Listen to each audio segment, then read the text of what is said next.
Olá, seja bem-vindo à disciplina de História da Matemática. Eu sou a professora Débora Kirnev, responsável pela disciplina. Vamos dar início hoje ao primeiro tópico. Esse primeiro tópico se refere à história dos algarismos e numerações.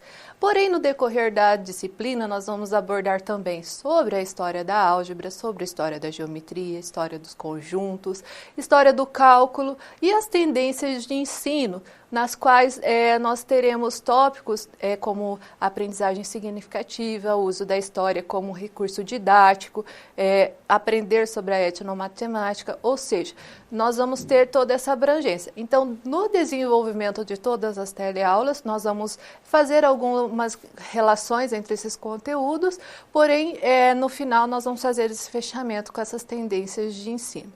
Bem, mas vamos então conhecer a respeito dos tópicos específicos da nossa teleaula, ou seja, a respeito dos números do sistema de numeração e entender qual que é a temática deste nosso primeiro encontro. Vamos ao quadro?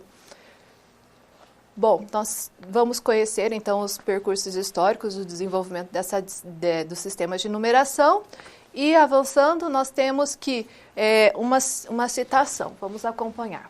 O homem não é totalmente desprovido da capacidade de perceber o número de objetos de um conjunto, pois sem necessariamente contar, conseguimos responder quantos objetos possuem um elemento em um conjunto, desde que essa quantidade seja pequena, ou seja, se eu tiver um pequeno grupo de elementos, até 4, ou seja, se eu tiver 1, 2, 3, 4, nós conseguimos fazer essa contagem, essa percepção, sem ter que fazer a correspondência.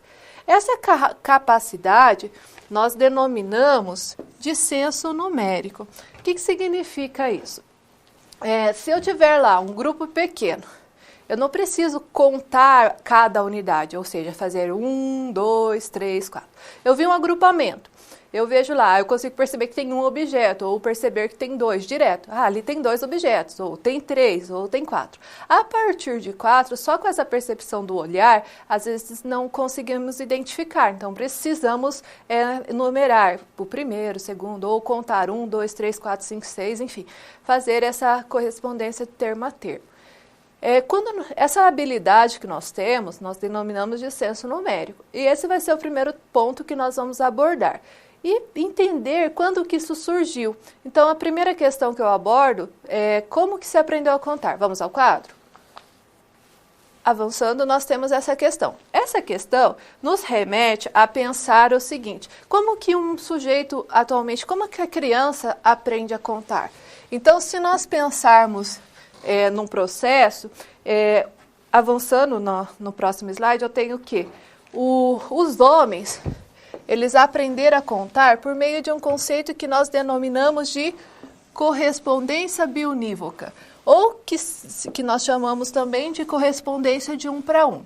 Como que isso acontece? Por exemplo, eu tenho lá uma quantidade, eu vou associar, fazer a correspondência a um objeto. Eu tenho 2 quantidades, eu vou associar e vou fazer a correspondência de 2 objetos. Eu tenho 3 quantidades, eu associo com 3 objetos, e assim sucessivamente. Então, essa ideia de ter uma relação entre eles é o que nós denominamos de correspondência biunívoca. Historicamente, nós temos que o homem, ele no início, ele não era provido da escrita, ou ele não tinha ainda um sistema de numeração definido, porém ele tinha que estabelecer algum controle. Por exemplo, lá os homens pré-históricos, eles levavam os animais para o campo, eles tinham que fazer o controle do rebanho, quantidade de ovelhas, por exemplo, que estavam indo para o campo. Como que eles faziam isso? Eles tinham lá uma pedra para cada ovelha, então na saída para a ida, contavam uma pedra, uma ovelha, fazia a correspondência entre os objetos. 2 pedras e 2 ovelhas, e assim sucessivamente. No retorno, eles faziam a contagem novamente, ou seja, ali estaria uma forma primitiva de contagem, ainda sem uma escrita, sem um registro, mas por meio de uma correspondência, por meio de uma relação entre esses conjuntos. Para nós compreendermos mais, nós vamos ver agora os nossos caminhos da aprendizagem. Vamos ao vídeo?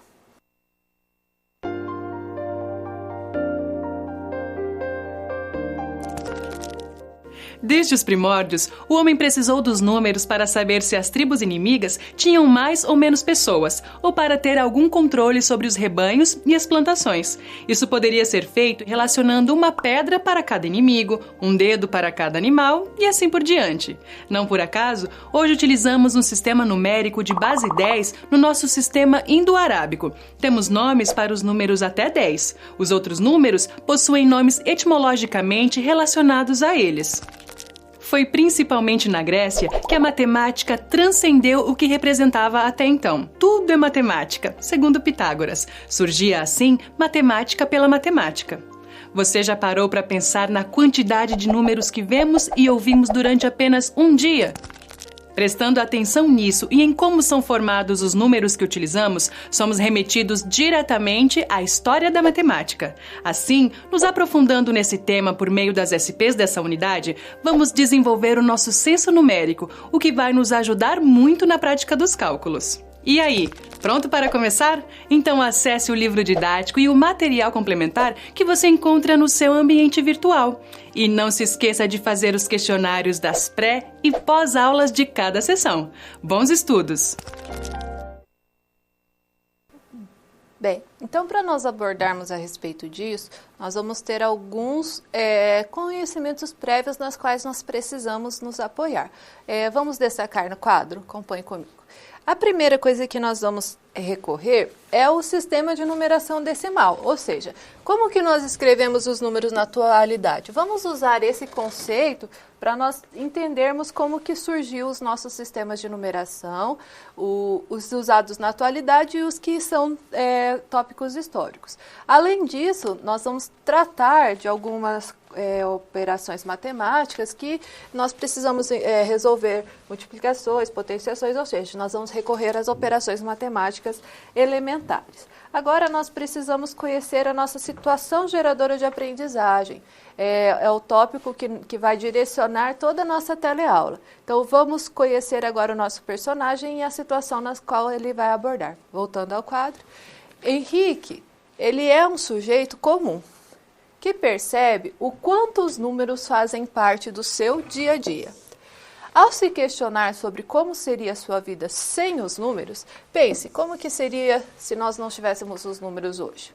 E a partir da leitura de um artigo, ele reflete sobre como os números foram descobertos e como esse conhecimento pode ser útil. Ou seja, se nós não tivéssemos os números, será que nós teríamos os sistemas informatizados como nós temos, os recursos tecnológicos, o desenvolvimento de equipamentos que auxiliam na medicina, por exemplo, entre outras áreas? Então, pense a respeito disso, o quanto que os números são importantes. Dando continuidade, no artigo, ele encontra relatos históricos. Após conhecer a história da descoberta dos números e como se deu a construção do sistema de numeração, ele se dá conta de que é possível lidar com os números de maneira mais eficiente. Sendo conhecedor de como se deu as histórias dos números, realizará atividades com eles na busca de melhorar o seu senso numérico. Ou seja, nós precisamos entender como se deu historicamente a construção dos sistemas de numeração e, além disso, a lidar com isso. Então, nós vamos, no desenvolvimento dessa nossa aula, nós vamos conhecer algumas construções históricas a respeito dos conjuntos. Então, nós temos hoje o nosso sistema numérico decimal, ou seja, eu tenho lá os números 1, 2, 3, 4, 5, 6, 7, 8, 9, composto por esses algarismos, e incluindo zero, nós conseguimos construir um conjunto numérico, que nós denominamos de conjunto dos números naturais, e esse conjunto numérico, ele tem uma construção na qual, se eu considerar um sucessor, eu vou ter um conjunto infinito. Então, esse é o que nós conhecemos hoje, mas nem sempre foi assim. Então, na antiguidade, cada povo tinha o seu modo próprio de construir o seu sistema de numeração para estabelecer uma relação. Se eu pensar nos primórdios, lá no início da civilização, quando se desenvolveu a escrita, tinha-se signos. Então, vamos dar exemplos de alguns povos que nós vamos abordar. Nós tínhamos os egípcios desenvolveram a sua forma própria de escrever. Nós tínhamos os sumérios, dentro dos sumérios nós destacamos os babilônios, que eles também desenvolveram uma simbologia, uma organização própria para a representação.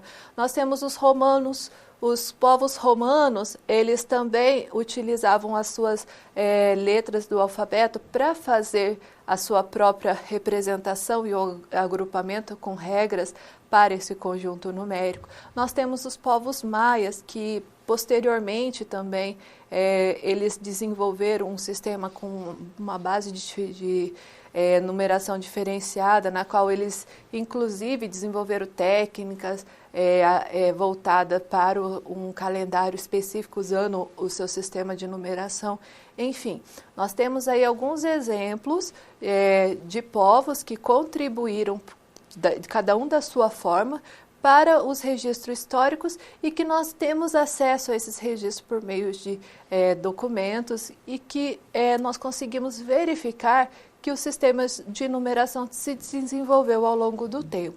E que hoje, atualmente, nós conhecemos o sistema numérico decimal, mas não é o único. Nós temos o sistema binário, que também é muito utilizado na atualidade. Então, todos esses tópicos vão ser tratados nas nossas situações e problemas, e nós vamos conhecer a primeira delas. Então, vamos à nossa primeira SP?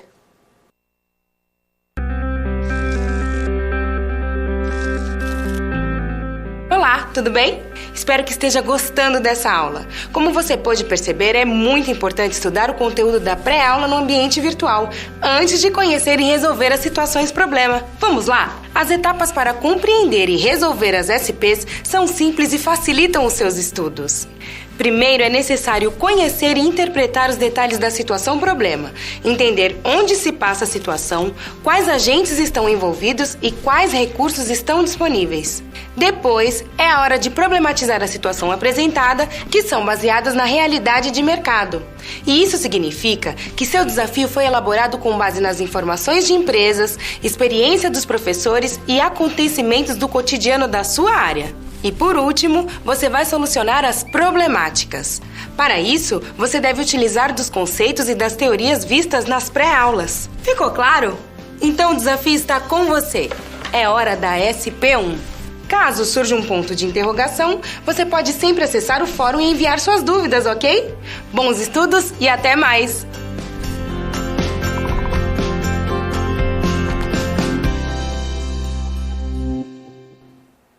Bem, dentre todos os tópicos que nós apresentamos, vamos conhecer, então, o tema específico dessa primeira situação-problema. Vamos ao quadro?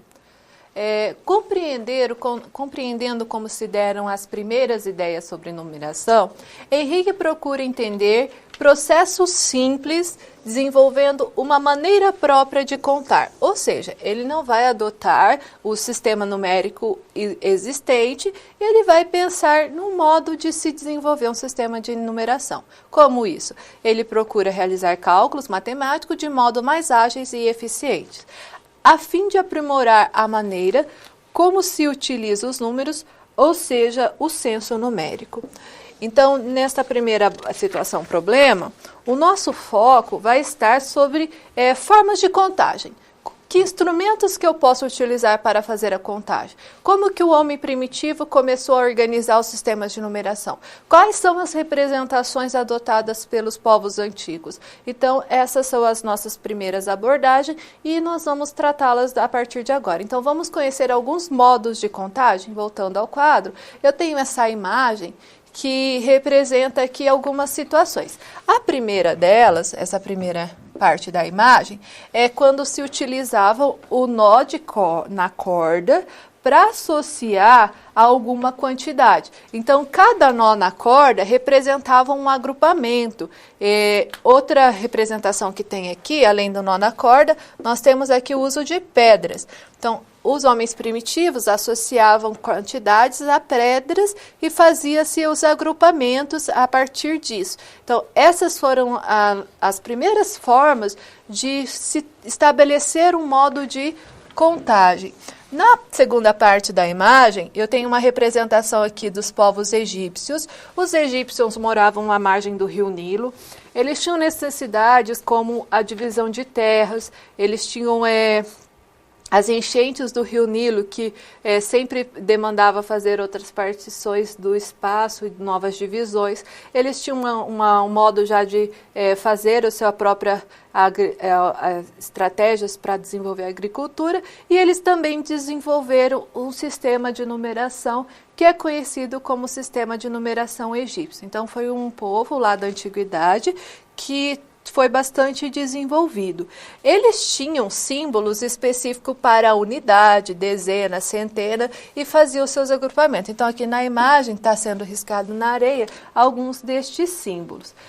Dando continuidade no próximo slide, eu tenho aqui o exemplo do uso de ossos. Então, esse é o osso de zango, na qual nós temos aqui marcações nas quais os homens pré-históricos, eles utilizavam os riscos, os talhos em ossos, para representar quantidades. Então, eles tinham aqui uma forma de associar um instrumento na qual eles faziam essa associação. Então, essa próxima imagem aqui à direita, ela está representando essas situações, na qual se fazia, então, uma contagem por correspondência. Essa contagem por correspondência, eu tinha um objeto que estava associado a uma quantidade. Então, no primeiro caso aqui, nós temos o nó de corda, que está associado a uma quantidade. Nós temos aqui as pedras, que estão associadas a uma quantidade. E nós temos aqui, os talhos no osso, na qual também está associado a uma quantidade. Mas era somente essa forma de representação que nós temos para os povos antigos? Eles também perceberam que era possível utilizar o próprio corpo para fazer a correspondência. Por exemplo, nas mãos nós temos como agrupar, utilizando os dedos das mãos, para fazer grupos de 5 ou grupos de 10, usando as duas mãos, ou usando os dedos dos pés, usando grupos de 20. Então, diversos povos, eles utilizavam como recurso para a contagem os agrupamentos a partir das mãos. Então, nos próximos modos de contagem, nós vamos destacar algumas dessas formas, porém existem outras. Vamos ao quadro? Então, na primeira representação, a utilização das mãos está associada com a unidade. Cada dedo corresponde a uma unidade. Então, tenho um dedo, uma quantidade, 2 dedos, 2 quantidades, 3, 4, 5. Se eu utilizar apenas os primeiros 5 dedos, então eu vou ter agrupamentos de 5 para fazer as correspondências. Além dessa forma, nós temos no slide a seguir uma outra na qual a gente utiliza as falanges. Então, se eu pensar em cada dedo, eu posso subdividir em 3 falanges. E subdividindo em 3 falanges, eu posso fazer a contagem de 3 unidades para cada dedo. Então, os romanos, eles utilizavam essa estratégia. Então, eles agrupavam de 12 em 12. Ou seja, para cada dedo tinha um grupo de 3 unidades. E como eles utilizavam os 4 dedos com 3 unidades cada um, por conta das falanges, então ele conseguia agrupar de 12 em 12. Então aqui nós temos as representações para esses tipos de agrupamento que os romanos adotavam.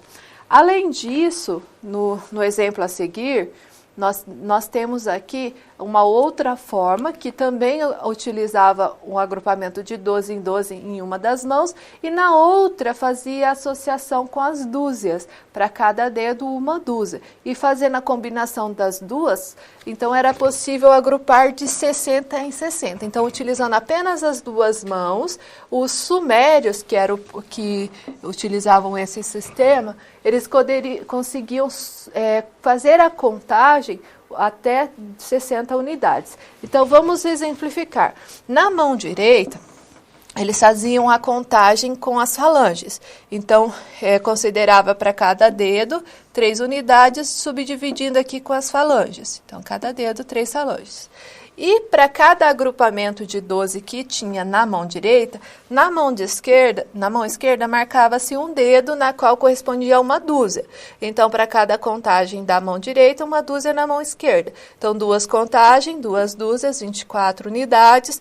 3 contagens, 3 dúzias, 36 unidades, 4 contagens, 4 dúzias, 48 unidades, 5 contagens, então nós tínhamos aqui, então, 60 unidades. Então, usando apenas as 2 mãos, conseguia-se contar até 60 unidades.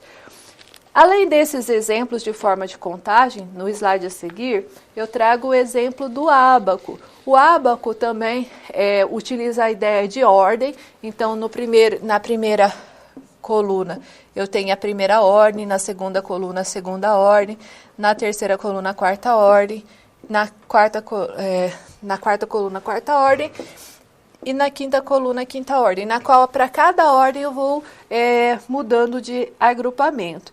Então, estes daqui foram alguns exemplos de instrumentos, de recursos que foram utilizados para o desenvolvimento dos sistemas de numeração, desde a antiguidade. Então, cada povo ele recorria a um instrumento e fazia uma sistematização que fosse viável à sua situação do cotidiano. Então, agora nós vamos ver uma citação na qual nós vamos refletir e pensar no modo próprio de contar e refletir também a respeito do senso numérico, que é o nosso tópico dessa primeira situação-problema. Então, vamos ao quadro? A multiplicação nada mais é que a soma sucessiva. Quando lemos 4 mais 4 mais 4, nós temos 4 somado 3 vezes. Então, podemos escrever 4 vezes 3 igual a 12. Nas primeiras séries da educação básica, memorizamos a tabuada, o que faz com que pensemos na multiplicação ao invés da soma. E às vezes a gente pensa que isso seja a melhor alternativa, ou seja um bom negócio. Depois aprendemos multiplicação com 2 ou mais algarismos. Neste momento, voltamos às origens. Então, nós vamos, nós fazemos somas para resolver uma multiplicação. Então, nós vamos pensar, ao invés de fazer a multiplicação usual, utilizando os algoritmos, nós vamos pensar em desenvolver o senso numérico. Voltar na ideia de somas sucessivas, voltar nessas estratégias nas quais nós conseguimos fazer as operações de modo mais eficiente. E também, esse tipo de abordagem, quando você pensa na soma sucessiva, ou você reflete a respeito da multiplicação associada a uma soma, então isso desenvolve as habilidades no nosso aluno. Ele vai desenvolver o seu senso numérico, ele vai desenvolver estratégias próprias para fazer a resolução. Ele não fica preso a um único algoritmo, a única forma de resolução de atividade, de uma situação problema. Então, nós vamos aqui trazer uma questão e nós vamos discutir essas formas alternativas de desenvolver esse senso numérico. Então, vamos ao quadro? De que forma podemos simplificar a soma 467 mais 198? Então, usualmente, nós iríamos fazer a soma pelo algoritmo 467 mais 198. Então, usualmente, nós fazemos isso. Aí, nós vamos lá. Aqui nós temos unidade, dezena e centena. Nós vamos fazer o agrupamento das unidades. 7 com 8 vai dar 15. Então, eu tenho 15 unidades. Eu deixo 5, faço o agrupamento de 10 e troco para uma dezena. É isso que significa subir 1. Eu fiz um agrupamento, estou usando nosso sistema decimal. Aí agora eu tenho aqui 9 dezenas, mais 6 dezenas, mais uma dezena. Eu tenho 16 dezenas. Então, eu tenho 6 dezenas e um grupo de 10 de dezenas que eu vou trocar por uma ordem superior, que é a centena. Então, eu troquei 10 dezenas por uma centena.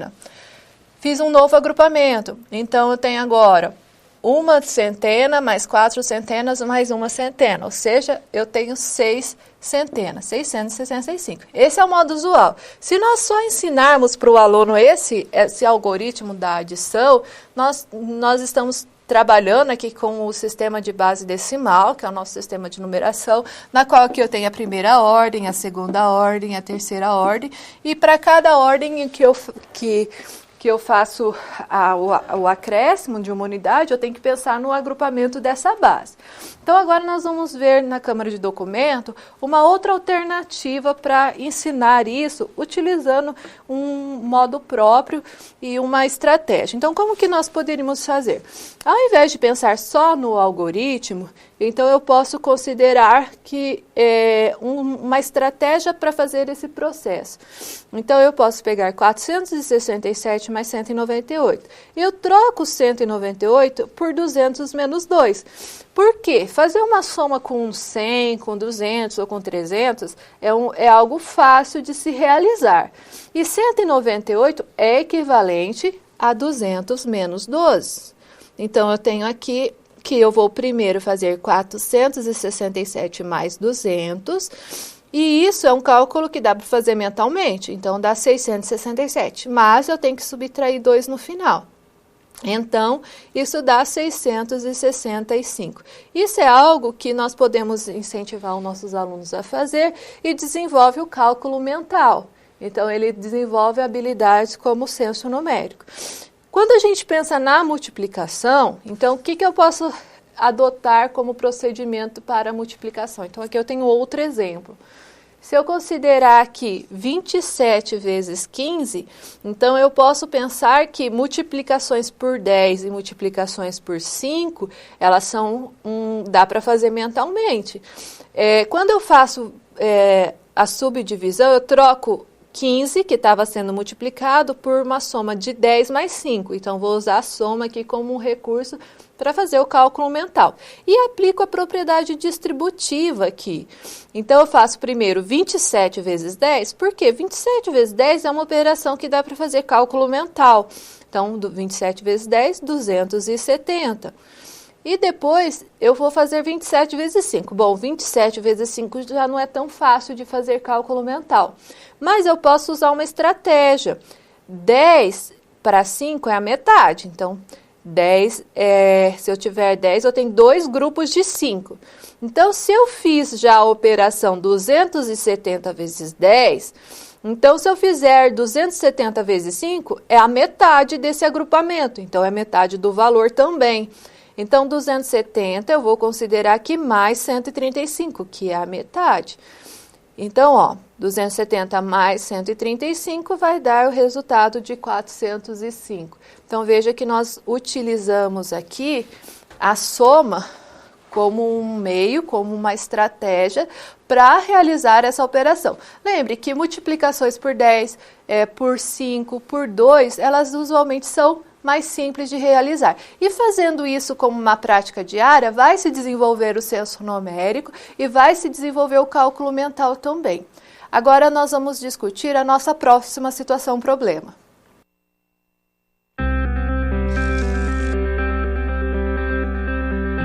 Opa, e aí? Como você se saiu com a primeira SP? Com as dicas que a gente viu, nem ficou difícil, não é mesmo? Você percebeu o caminho traçado para obter uma solução satisfatória? Primeiro, você estuda os conceitos teóricos. Em seguida, você conhece e avalia a situação. E só então você tem conhecimento suficiente para se empenhar em resolver a situação-problema. Entendeu por que é importante fazer uso de todos os recursos do material didático antes de iniciar as SPs? No ambiente virtual, você encontra textos, web-aulas e vídeos para enriquecer os seus estudos. Vamos para mais um desafio? Boa sorte na SP2 e até mais!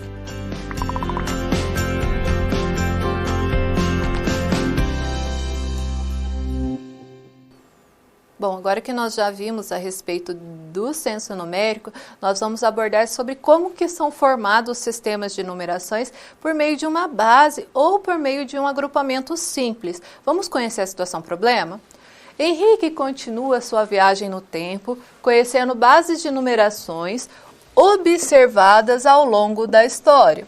No entanto, será preciso aprender como converter o número da base 10, que é normalmente utilizada nas nossas situações, no nosso sistema de numeração, e também para a base 2.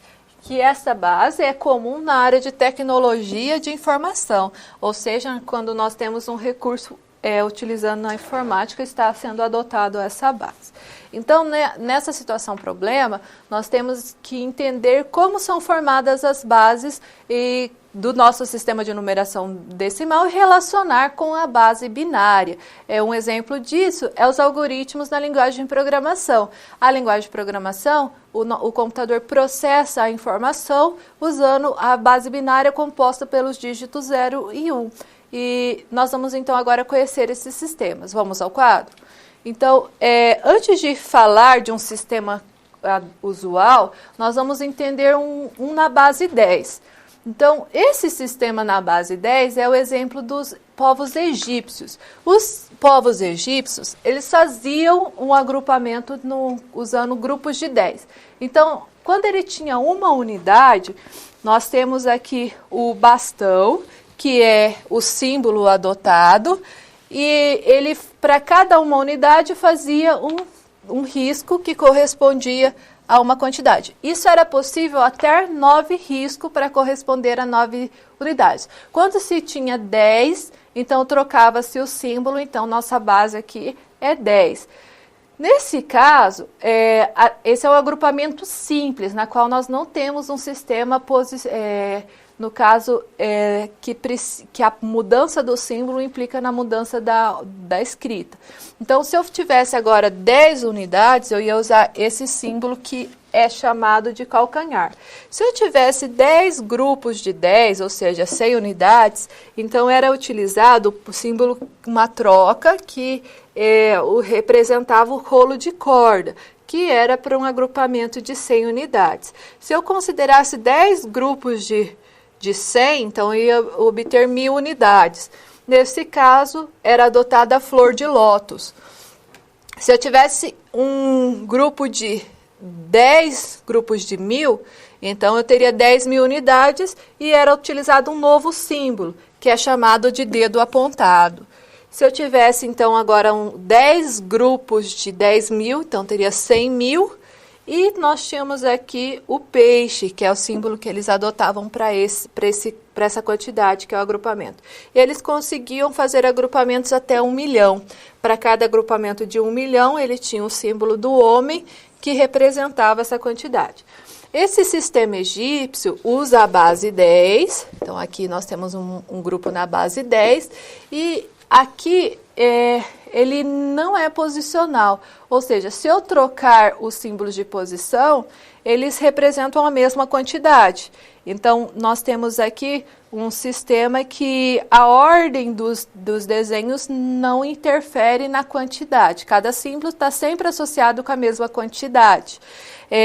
Nós usualmente colocamos do maior para o menor. Vamos ver um exemplo? Então, no slide a seguir, nós vamos representar o 3024 nesse sistema egípcio. Então, como que ficaria essa representação? Avançando no slide, nós temos aqui a ilustração.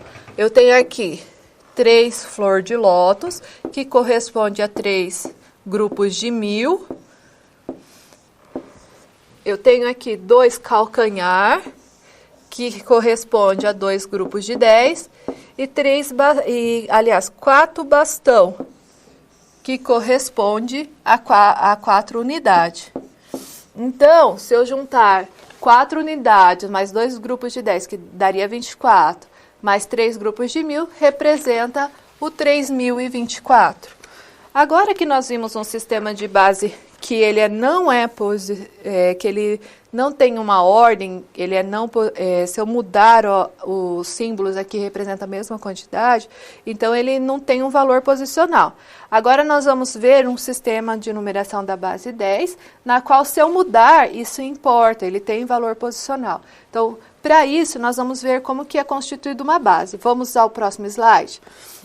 Então, se eu pensar no sistema que eu tenho valor posicional, então eu tenho que considerar um sistema numa base numérica. Então, quando eu tenho valores posicionais, eu tenho que considerar essa estrutura que nós estamos apresentando na forma genérica. Então, esse conjunto numa base, nós temos aqui o AN, a índice N, ele vai ser o símbolo que vai expressar a quantidade naquele valor posicional.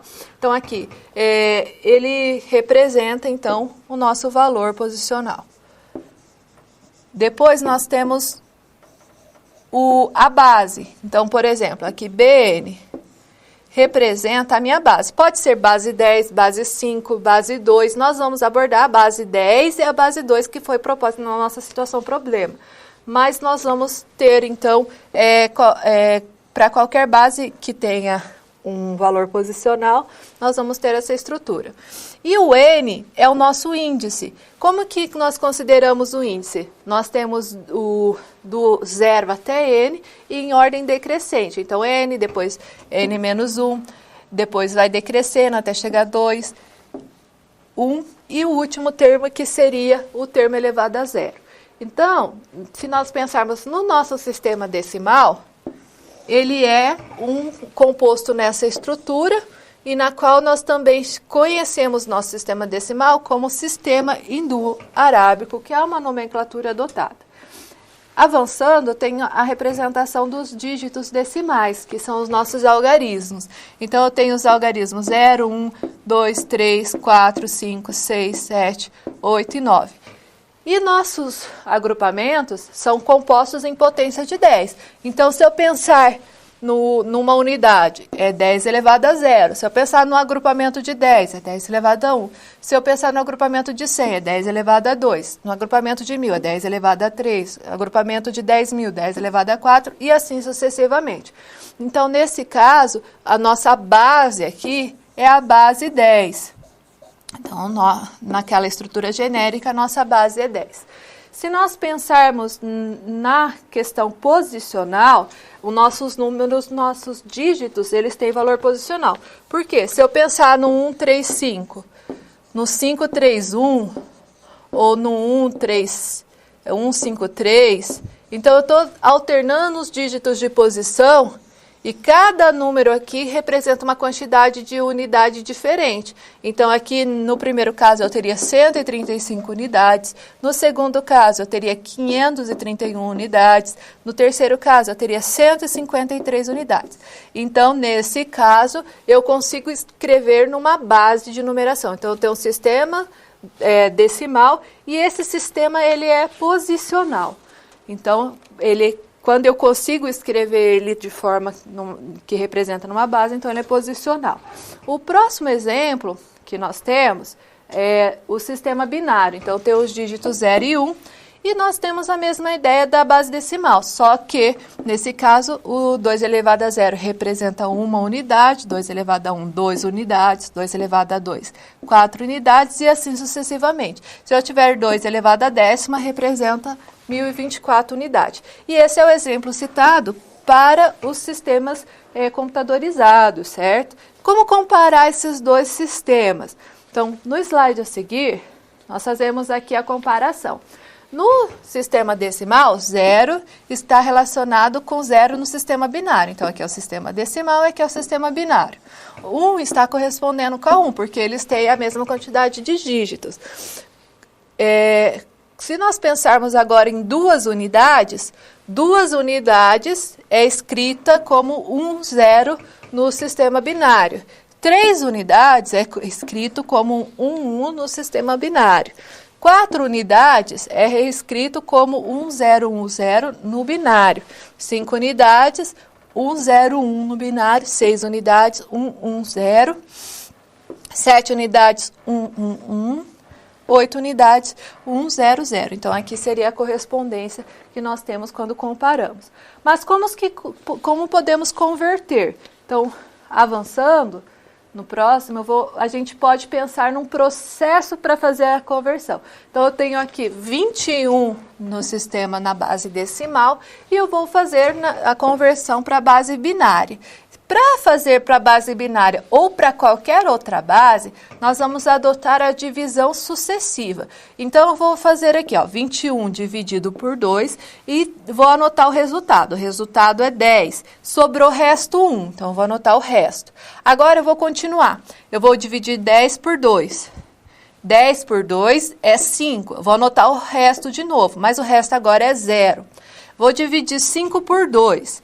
5 por 2 dá 2 de resultado e o resto é 1. Eu vou anotar o resto. E vou dividir 2 por 2. Dá resultado 1 e resto 0. Depois que eu terminei, quando eu termino? Quando o último resultado for menor que a minha base. 1 é menor do que 2. Então, acabou as divisões sucessivas. Eu vou pegar esses dígitos e vou escrever na nova base, pegando do resultado e voltando o processo inverso. E anotando todos esses valores que foram os restos.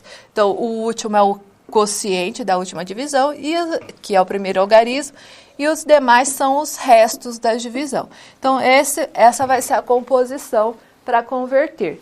E se for o processo inverso, avançando, nós temos um exemplo.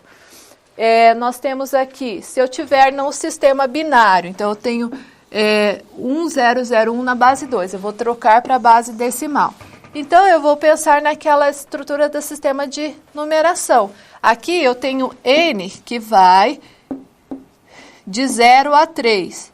Então, quer dizer que eu tenho 4 dígitos. Então, o meu expoente vai ser de 0 até 3, ó. 4 posições. Então, eu vou ter aqui, na primeira posição que eu estou indicando, ele está na quarta ordem. Então, vai ser 2 elevado à terceira vezes o meu símbolo, no caso, o meu valor posicional, que é 1. Então, vou ter 2 à terceira vezes 1, resulta em 8.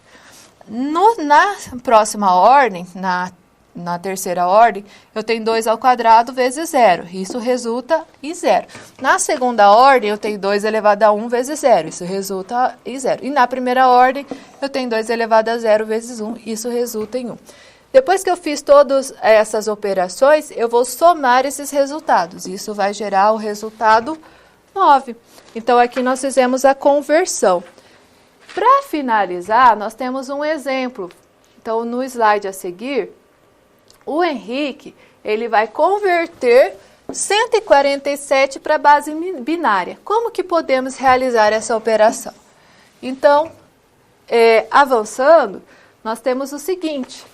Eu tenho que fazer as divisões sucessivas. Então, eu vou dividir 147 por 2, resulta em 73, resto 1. 73 por 2 resulta em 36, resto 1. 36 por 2 resulta em 18, resto 0. Vou anotando isso. 18 por 2 resulta em 9, resto 0. 9 por 2 resulta em 4, resto 1.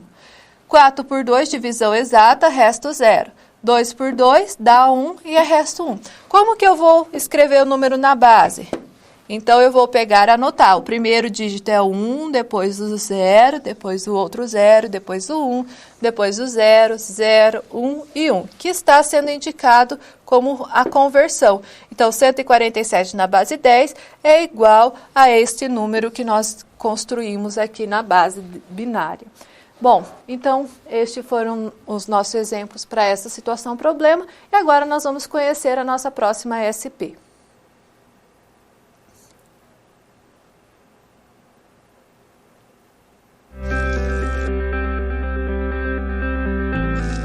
Olá! Agora que você já solucionou 2 das SPs, muitas das teorias vistas na pré-aula fazem mais sentido, não é mesmo? Essa é justamente a função das situações problema, te preparar de forma mais prática para a realidade da vida profissional. Já conhecer algumas das situações que podem surgir no dia a dia faz de você um aluno mais preparado para o mercado de trabalho. Bom, a SP3 já vai começar. Se ficar com dúvida em algo, pode entrar no fórum e enviar sua pergunta, ok? Até mais!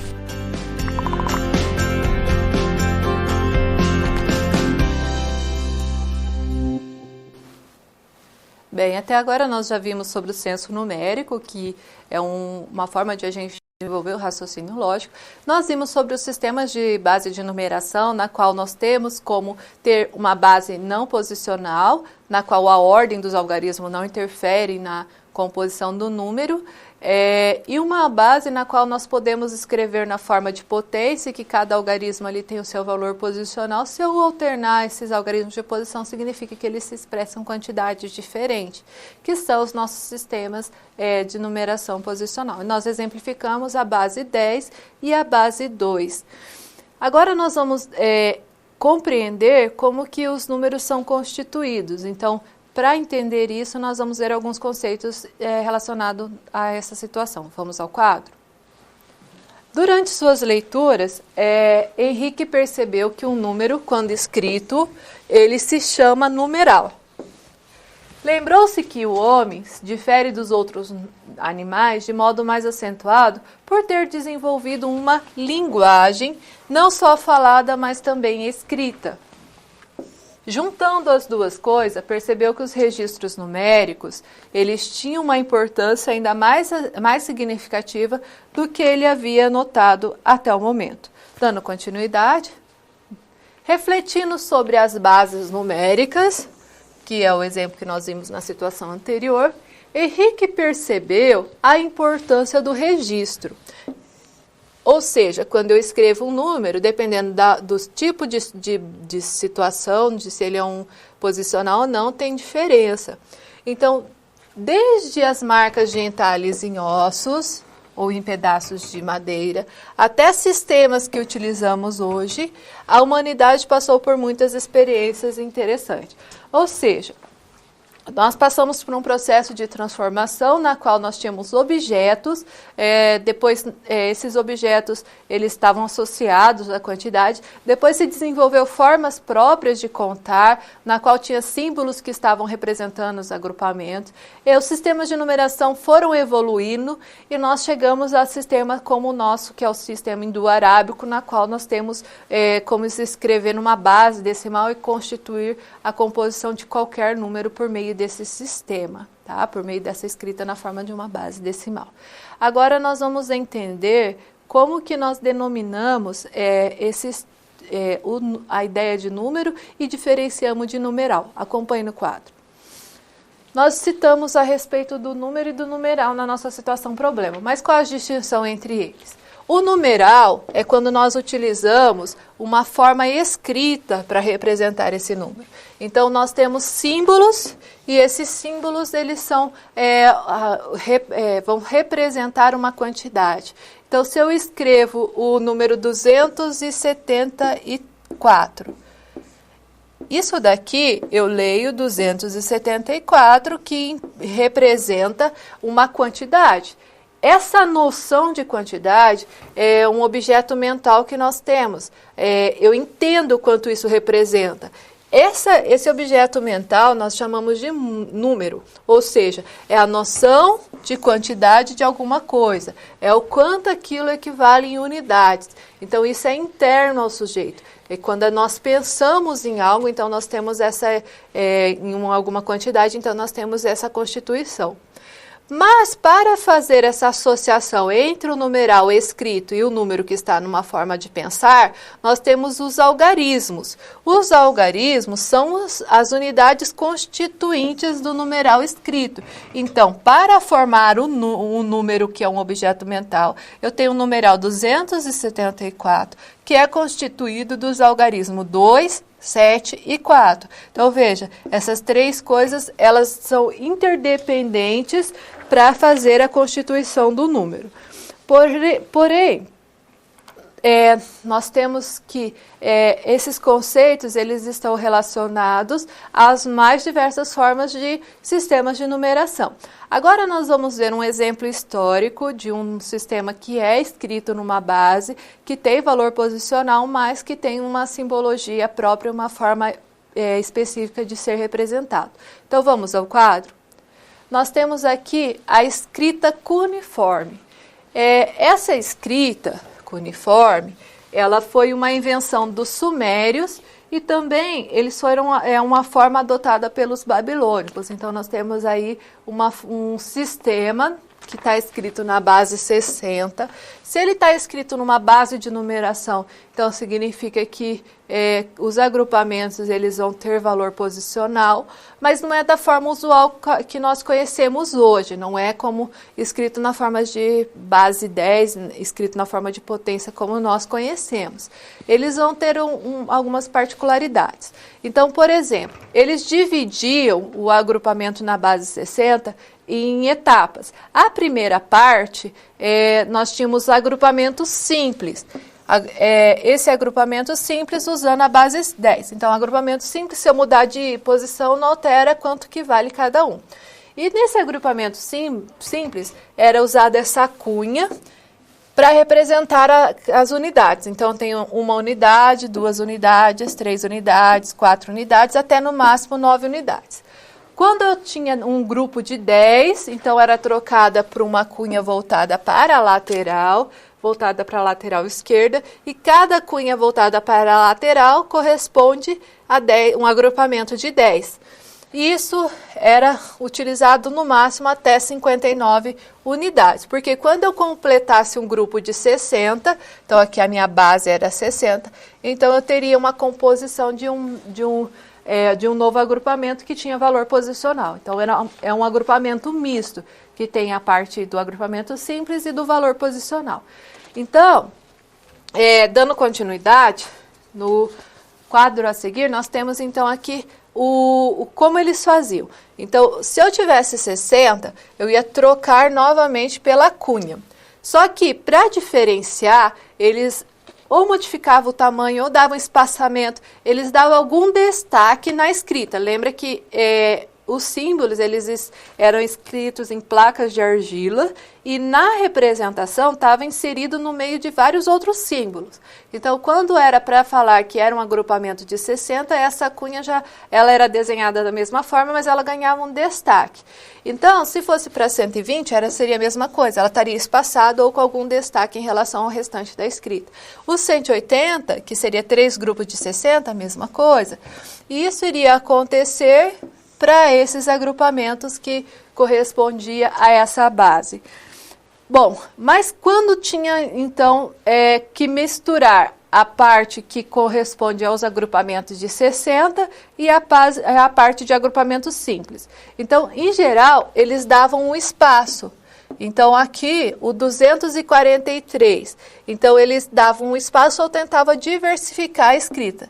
Então, os sumérios, eles não tinham uma padronização, um sistema organizado como o nosso, na qual nós temos sempre um padrão de escrita. Eles tinham essa diversificação. Então, ou davam um destaque, porque esse texto estava escrito numa placa de argila com diversos outros símbolos, ou tinha essa mudança. Então, o 263. Eu tenho aqui 4 grupos de 60, mais 2 grupos de 10, mais 3 unidades. Então, como teve essa diferença aqui entre os grupos de 60 e os grupos de 10, então, teve como separar os dois símbolos que estão o mesmo desenho, mas representam agrupamentos diferentes. Então, aqui era uma outra forma que eles usavam para representar. Como que era obtida? Vamos ver essa obtenção desse agrupamento. Então, vamos à Câmara de Documento ver como eles faziam os cálculos. Então, por exemplo, se eu tivesse lá que representar o 243, então eu teria que dividir por 60, eu ia ter 4 grupos de 60 e ia restar 3. Se eu tivesse que fazer o 263, eu dividiria por 60, porque a minha base é 60, eu ia obter 4 grupos de 60 e ia sobrar 23 para fazer um agrupamento simples. O próximo exemplo da nossa tabela vai ser o 3.721. O que acontece com o 3.721? Se eu dividir por 60, ele é maior do que o resultado é 62. Então, ele é maior do que a base. Eu não posso, então, pensar nesta forma. Eu tenho que fazer um novo agrupamento de 60 ao quadrado, que seria 60 vezes 60, que seria 3.600. Então, eu constituiria um grupo de 3.600 e iria sobrar 121 para fazer um novo agrupamento. Então, eu teria aqui um grupo de 60 ao quadrado E agora eu vou constituir o próximo agrupamento. Então, eu tenho 121 dividido por 60. Isso dá mais 2 grupos de 60, mais uma unidade simples. Então, escrevendo na notação atual, era isso que ele se representava por meio de desenho. Se eu fosse fazer o 3.816, então, como que eles representavam? Eu teria um grupo de 3.600, então eu teria um agrupamento de 600 ao quadrado, mas sobrou o resto de 216. Eu tenho 216 dividido por 60, dá 3 agrupamentos de 60. Então, eu teria aqui 3 vezes 60 mais 36. Esse 36 iria fazer agrupamento simples dele. Ok? Então, nós vamos ver esses exemplos agora que nós vimos os cálculos, voltando à tabela. No mesmo slide anterior, então eu tenho o seguinte.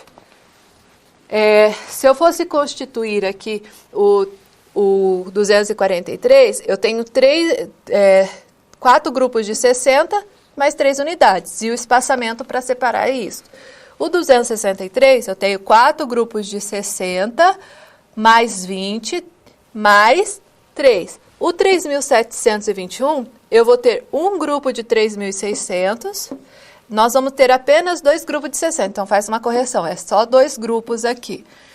Mais uma cunha que representa a unidade, ok? Se eu considerar aqui o 3.816, então eu tenho um grupo de 3.600, eu tenho 3 grupos de 60, depois eu tenho que fazer o agrupamento simples de 36. 36 é 3 desenhos de cunha voltado para a lateral, mais 6 unidades. Então, veja que tinha os espaçamentos, era uma opção para organizar isso. E aqui nós também vamos fazer uma correção, aqui vai ser o 6. Então, para a gente ilustrar isso, em outros tipos de sistemas, nós vamos ver o sistema romano. Acompanhe comigo. Então, agora nós vamos pensar em outra forma de representação. Os romanos, eles também faziam agrupamentos, eles agrupavam de 5 em 5 e eles usavam os símbolos do seu próprio alfabeto para fazer isso. Só que, no caso deles, eles não eram um sistema posicional, então significa que se eu mudasse de posição, alguns símbolos se mantinham. Nós tínhamos que ter algumas regras específicas, nas quais, por exemplo, se eu escrever o símbolo para o 1 e para o 10, se o 1 estiver antes do 10, então eu vou subtrair. Isso vai valer 9. Isso é lido como um número único, então esse é o 9. Se eu tiver o símbolo depois, então eu vou entender isso como 11. Eu vou somar. Porém, cada símbolo sempre corresponde à mesma quantidade, independente da posição que ele estiver.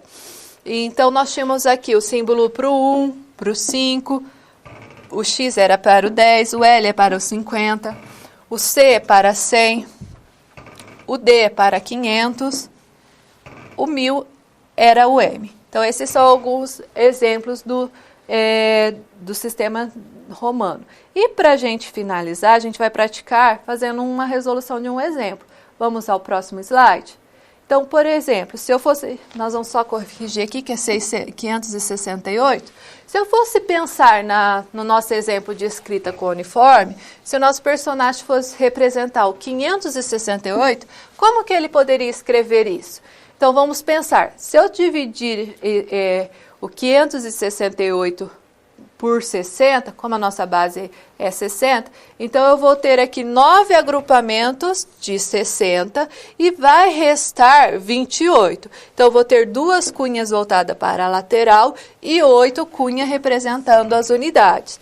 E se eu fosse escrever o 401, certo? Como que eu iria representar? No slide a seguir, eu teria aqui a representação dos 401. Eu iria dividir por 60, então eu teria 6 grupos de 60, iria sobrar 41 unidades. Sobrando 41 unidades, eu vou escrever com 4 cunhas voltadas para a lateral e uma para representar a unidade. Então, aqui foi alguns exemplos e agora nós vamos dar continuidade para a nossa próxima situação, problema.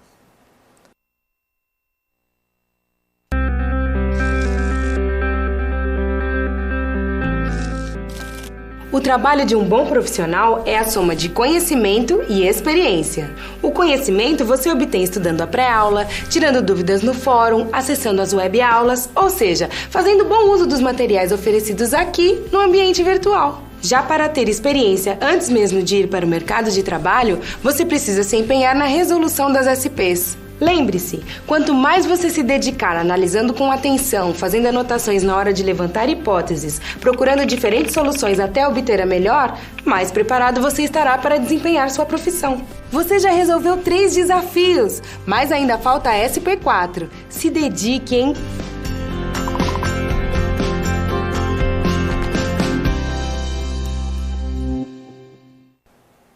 Bem, agora nós vamos abordar outro aspecto relacionado ao sistema de numeração e nós vamos ao quadro conhecer essa situação problema.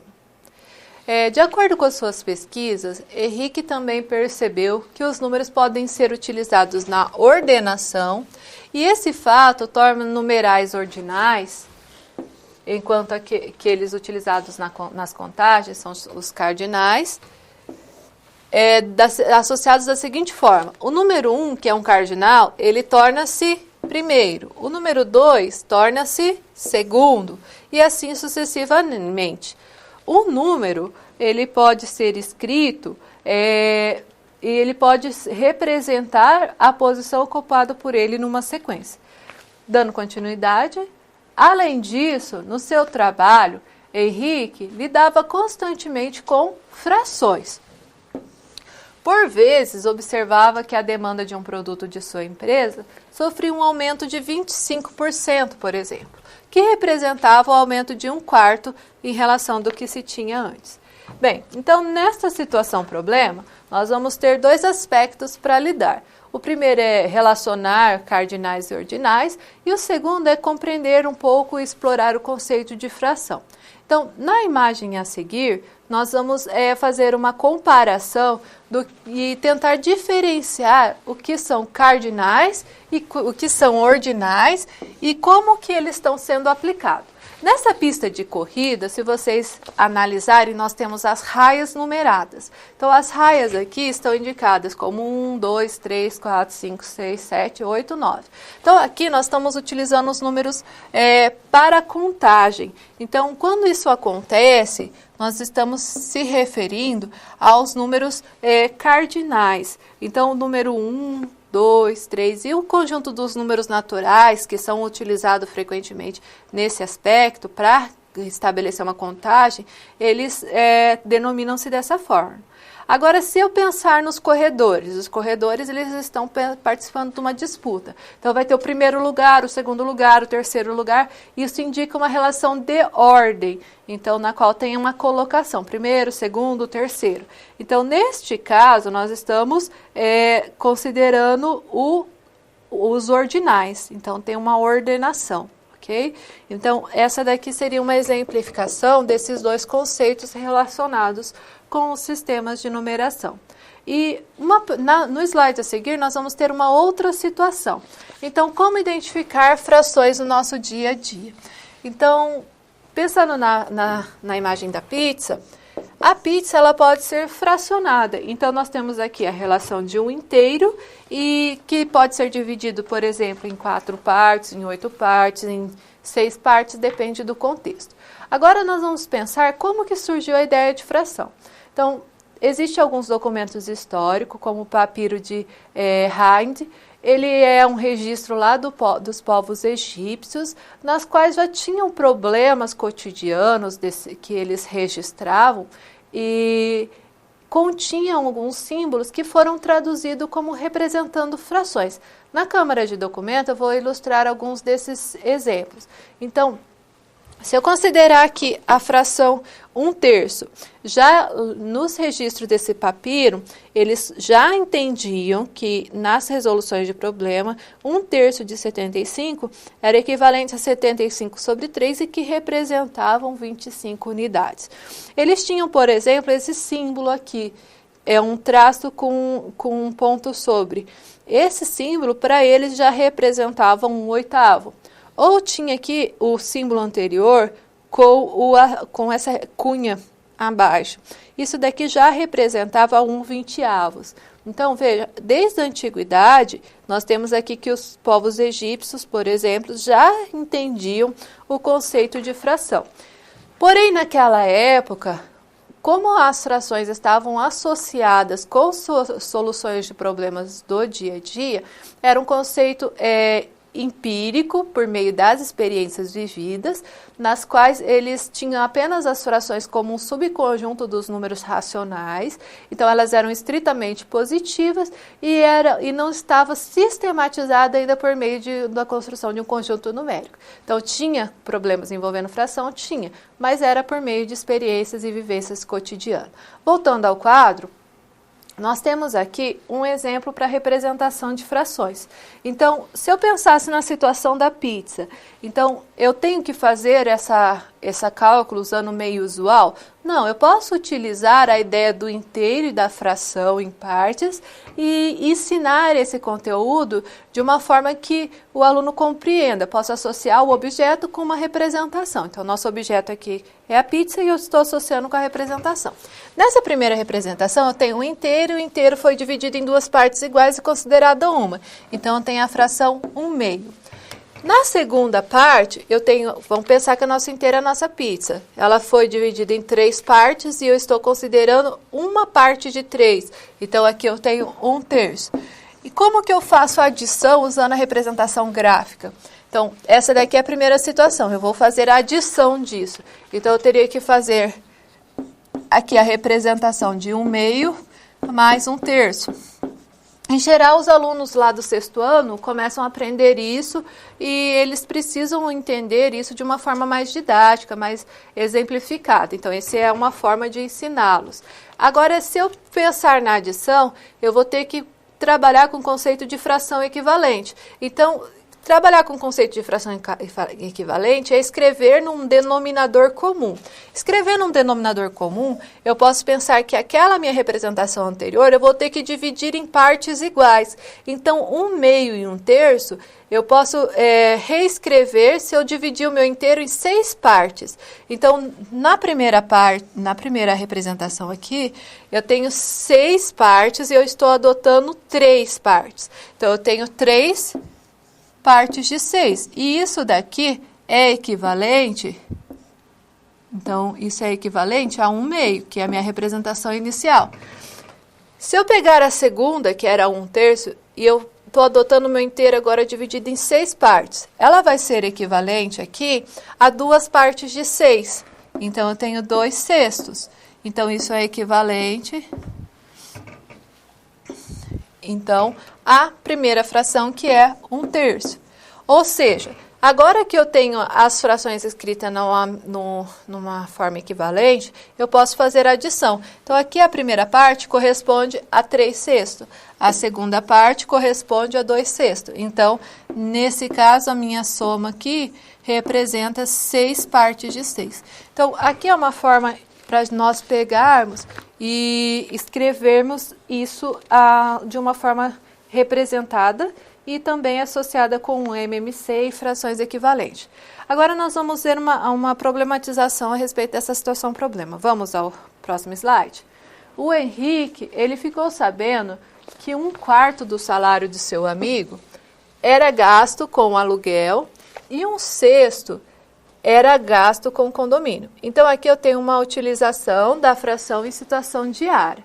Nós temos uma fração de 1/4 e 1/6 que corresponde à despesa. Então, a primeira parte é 1/4 e eu tenho aqui a segunda parte, que é 1/6. Paga essas despesas, então, quando fala paga essas despesas, eu tenho que fazer a adição. Se você estiver trabalhando isso no 6º ano, você já pode usar o recurso da representação gráfica para ensinar a adição dessas duas frações. Então, nós paga essas despesas, sobrava R$ 3.500. Henrique ficou curioso em saber quanto recebia seu amigo aplicando o que havia estudado sobre as frações. Então, se nós formos aplicarmos o conceito anteriormente, eu tenho que pensar que quanto que representa a adição dessa fração e comparar com o que sobrou. Então, essa ideia de sobrar é o complementar do meu inteiro, tá? É o resto, e isso equivale a R$ 3.500. Dando continuidade no próximo slide, então nós temos o seguinte, eu tenho a fração 1/4, se eu for representar graficamente, eu posso associar isso com a fração equivalente 3/12, então 1/4 desenhado graficamente corresponde ao mesmo que 3/12, e 1/6 corresponde a 2/12. Por que 12? Porque 12 é o primeiro múltiplo comum entre 6 e 4. Então, eu poderia subdividir o meu inteiro em 12 partes. Agora que nós já temos as frações equivalentes, então eu vou somar 3/12 mais 2/12. Então, eu posso fazer o agrupamento, que dá 5/12. Ou seja, se eu tiver o meu inteiro representado em 12 partes iguais, ele gastou 5 partes nessas despesas. Ilustrando isso, então, adotando o conceito anteriormente, então eu tenho lá meu inteiro, essa primeira parte aqui corresponde a 5 partes de 12, e isso foi gasto nas primeiras despesas. O que sobrou? Então, sobrou 5 partes de 12. E essas 5 partes de 12 corresponde a R$ 3.500. Então, quando eu penso nisso, se eu estiver usando a abordagem para um 6º ano, eles ainda não conhecem valores desconhecidos. Mas eu posso resolver, isso é uma equação. Mas eu posso resolver utilizando a palavra salário, por exemplo. O que é 7/12 de um salário? Essa pode ser a expressão, se isso vale 3.500. Nesse caso, nós já podemos trabalhar com a ideia de fração inversa. O que é a fração inversa? Se eu pensar aqui em 7/12 e multiplicar por 12/7, isso vai dar o inteiro 1. Então, se isso dá um inteiro, significa que 12/7 é a fração inversa do 7/12. Se eu fizer a fração inversa, eu vou conseguir fazer a operação que vai me deduzir o salário. Então, eu faço lá 3.500 multiplicado pela fração inversa, 12/7, e isso equivale a R$ 6.000. Então, essa foi uma abordagem na qual nós podemos aplicar os conceitos de frações de uma forma não usual, só considerando o algoritmo, utilizando a representação, utilizando o desenho gráfico da fração e também contextualizando isso para o ensino de uma forma didática, utilizando também, pode recorrer aos recursos históricos para exemplificar a utilização dessas frações. Agora nós vamos dar continuidade para o próximo tópico.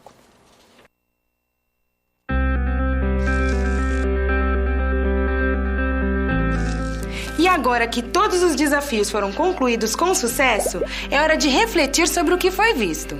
O objetivo das SPs é ampliar o seu conhecimento e te ensinar a como utilizar na sua realidade profissional os conceitos vistos aqui. Essa é uma metodologia que exige muita proatividade e empenho da sua parte, já que segue o modelo de uma das tendências mais avançadas no mundo, a sala de aula invertida.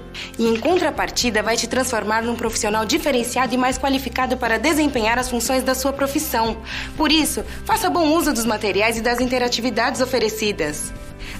Não deixe de acessar o seu ambiente virtual e completar a sua pós-aula, ok? Cada parte do processo é essencial para a sua aprendizagem. Até mais! Bom, depois de todas essas abordagens a respeito do sistema de numeração, nós vamos ter uma outra atividade que é para provocar novas situações. Nós vamos trabalhar com as operações envolvendo o sistema binário. Acompanhe no quadro.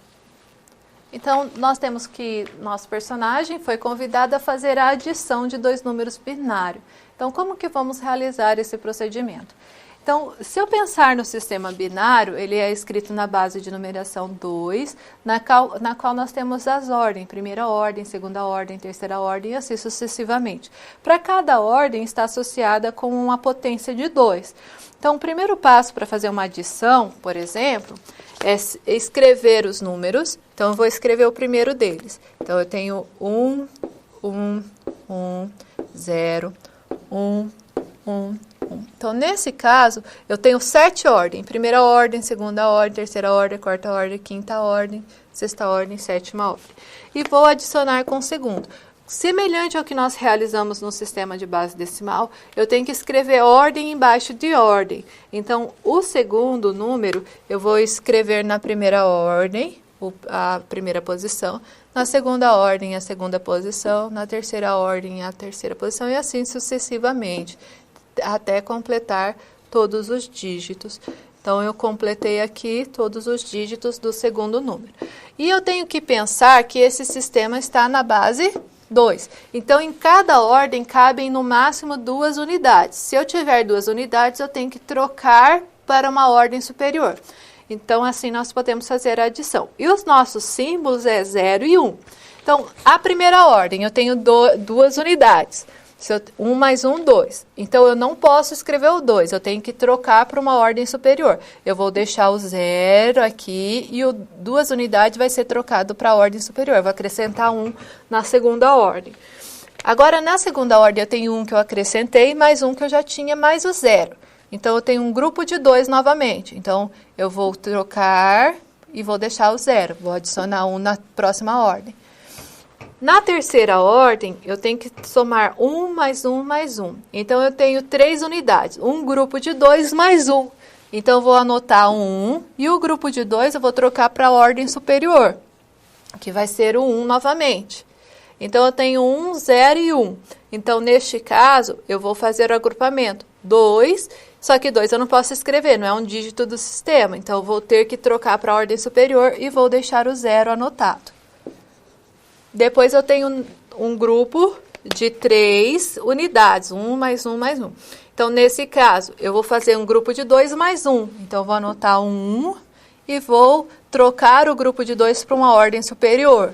Então, eu vou ter aqui, na próxima ordem, 3 unidades novamente. Então, eu vou fazer uma unidade e um grupo de 2. Então, eu vou ter lá 1 no resultado e vou anotar 1 na ordem superior, que corresponde ao grupo de 2. Agora, na sétima ordem, eu tenho aqui o 1 e 1, dá 2 novamente. Então, eu vou anotar o 0, só que eu não tenho mais ordem, e anoto 1. Então, esse vai ser o meu resultado correspondente, escrito na base 2, é o resultado da minha adição. Se eu fosse fazer uma subtração, então, por exemplo, se eu fosse fazer 1, 0 e 1, menos 1 e 1, ok? Então, se eu fosse fazer aqui 1 menos 1, 0. Tirei uma unidade e uma unidade. Se eu não tenho como tirar 0 de 1, mas eu estou na base 2, então esses meus números estão aqui na base 2. Eu tenho que pensar que quando eu faço a troca, então eu vou tirar aqui e vai ficar 0. Eu vou adicionar 1 no meu próximo grupo. Esse 1 vale 2 unidades. Então, na verdade, aqui eu tenho 2 unidades. Eu posso até anotar 2 aqui só para entender que eu tenho 2 unidades e vou tirar 1. Então, isso resta 1 unidade. Então, isso vai acontecer em qualquer tipo de base. Você tem que pensar que em cada posição nós temos um agrupamento. Agora, nós vamos ter um momento para vocês mandarem as suas dúvidas e fazerem esclarecimentos. A seguir, nós retornamos.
Bem, pessoal, então essa foi a nossa primeira aula a respeito dos sistemas de numeração.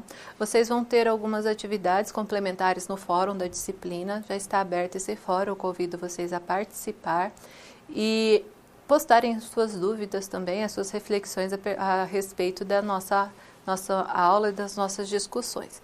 E com relação aos sistemas de numeração, exercitem, façam as mudanças de base, vejam os aspectos históricos, as diferenças entre esses sistemas de numeração.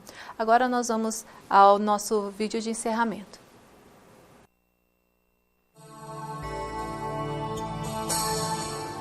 O senso numérico é a capacidade que o aluno tem em reconhecer e utilizar os numerais em operações matemáticas. Essa capacidade pode facilitar a vida das pessoas ao lidarem com cálculos que antes poderiam parecer mais complicados. Aquilo que começou apenas como registros simples há mais de 5.000 anos atrás se tornou uma ciência extensa e complexa. As necessidades práticas levaram o homem a ter que quantificar diversos elementos ao seu redor. Na medida em que as quantificações ficaram mais extensas, é que foram feitas algumas escolhas que nos influenciam até hoje. Por exemplo, começou-se a agrupar os números em grupos, de forma que esses grupos facilitassem as contas. Surgiram as bases, que são justamente a escolha de quantos números faziam parte de cada grupo. Chegamos ao dia de hoje tendo a base 10 como fundamento do nosso sistema, embora outras bases façam parte das nossas contas. Usamos a base 12 para contar objetos em dúzias e para os meses do ano, por exemplo. Isso provavelmente por causa do número de lunações. A preferência pela base 10 veio com o desenvolvimento da escrita. Os egípcios, por exemplo, utilizavam a base 10. Se queriam representar o número 3024, eles primeiro observavam que se trata de um número formado por 4 unidades, 2 grupos de 10 e 3 grupos de 1000. A representação era essa, lembrando que não havia sido criado o número 0 ainda. Na Mesopotâmia, com a escrita cuneiforme era utilizada a base 60, mas os números abaixo de 60 eram representados por meio da base 10. Havia uma necessidade de sempre ter que fazer um cálculo mental para fazer a leitura de um número de valor mais alto, seja de adição ou uma subtração. Com os números romanos também era assim. Representados por meio de letras, num sistema mais complexo, era necessário somar ou subtrair dependendo da posição da letra da esquerda para a direita. As frações também foram utilizadas desde muito cedo. Há indícios que os egípcios já utilizavam frações há mais de 4.000 anos. Para calcular 1/3 de 75, eles dividiam 75 em 3 grupos e consideravam apenas uma das partes. Essas e outras descobertas é que nos permitiram chegar aos métodos e compreensões que temos hoje. Por isso, se aprofunde no conteúdo e sempre relacione esse conhecimento com situações práticas. Bons estudos para você!